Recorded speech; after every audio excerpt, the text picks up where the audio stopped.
340 candidate follow-up emails per role. 47 seconds each. That's 4.4 hours a week your recruiter spends typing, "You're still under review." If you're running hiring for a small team and your inbox turns into a swamp every time you post a job, this one's for you. I'm going to show you the exact N8N agent that answers 89% of those emails before the recruiter opens Gmail. Every AI recruiting demo shows sourcing, screening, scheduling. Nobody touches the inbox flood because ATS vendors don't sell it. I build these agents daily for clients, and this is the highest ROI node in the whole stack. Let's start with the part every demo skips. Here's the scenario. You post a role. Within 72 hours, 100 applicants come in. That's manageable. What isn't manageable is what happens next. Every one of those candidates sends a follow-up email within a week. Some send 2, some send 4. By the end of the month, your recruiter has 340 messages sitting in Gmail, and 89% of them say the same thing. "What's the status of my application?" Your recruiter opens each one, alt taps to the ATS or the spreadsheet, finds the candidate, checks the pipeline stage, comes back, types a polite reply, hits send. Average time per email, 47 seconds. Multiply that out and you burned 4.4 hours a week on a task that requires zero judgment. That's more than half a workday gone on copy-paste. Now here's why the existing recruiting AI tools don't fix this.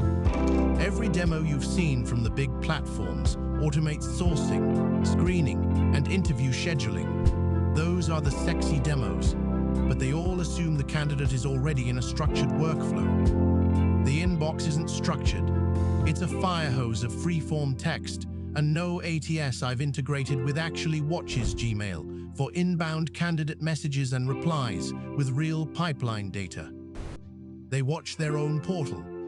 Candidates don't use the portal.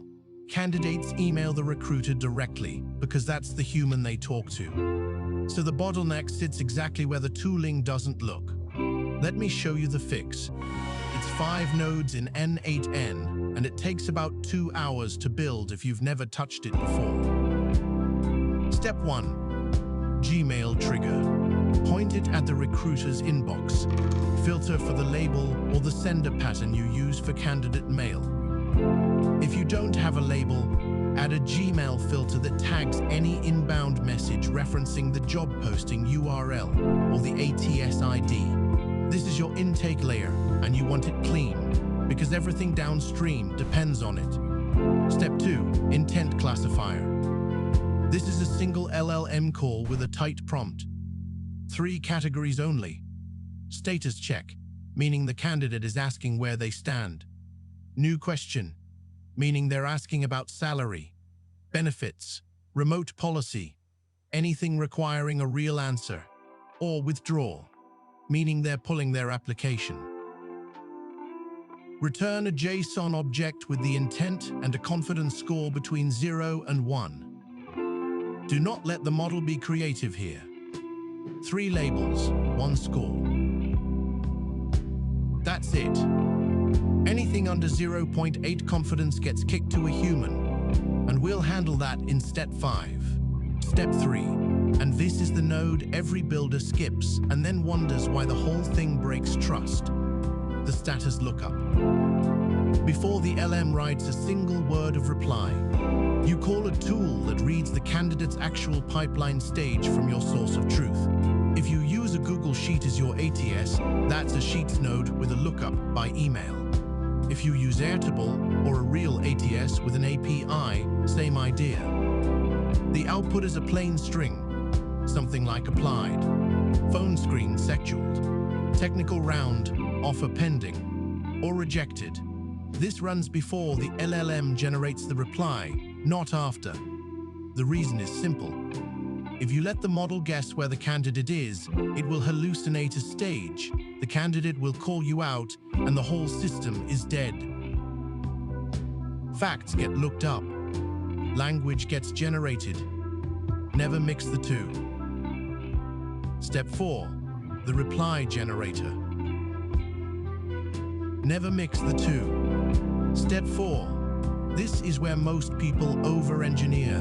You do not need the LLM writing the full email.